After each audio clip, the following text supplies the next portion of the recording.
And then I wanted to go back to the infinite being thing, the concept that there can only be... This one? Yes. Okay. So it's great that it's up there.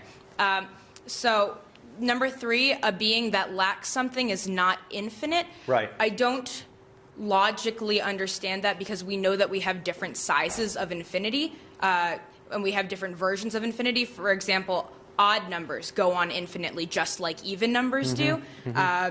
And they're not lacking anything in being even or being odd.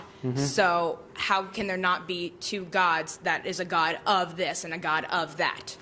Well, because this is not theoretical mathematics here. What we're talking about here is a God who has attributes like justice and love and knowledge, and he's immaterial, he's spaceless. The attributes that he has aren't limited.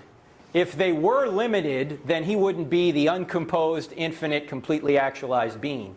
There would have to be some other being that would have to have created him, because everything that's composed or has potential must be created by something else other than it. And you can't go on an infinite regress. Ultimately, you're going to get back to an uncomposed, completely actualized, infinite being that lacks nothing. Okay. I know this is difficult. It is. It's not easy to wrap your mind around. Half the time I don't get it, okay? But it's stuff that if you study long enough, you realize, yeah, this does make sense, even though I can't get my mind around it. In fact, somebody put it this way.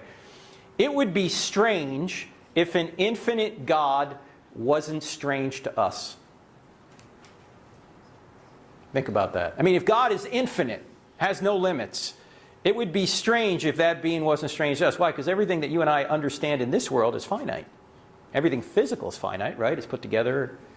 This is one reason why, by the way, in the 10 Commandments it says don't make any graven image. No, why? What's the big deal with graven images? Because any image you make of an infinite being necessarily limits his majesty.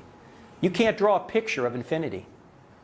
You can draw a picture of Jesus. Why? Because Jesus had 2 natures. He had a divine nature and a human nature. You can draw the human nature. You can't draw the divine nature. It's infinite, has no limits. That's why the closest thing in our experience to an infinite being are the heavens. Stars equivalent to grains of sand on all the beaches on all the earth over 200,000 years at 5 miles a second between those stars.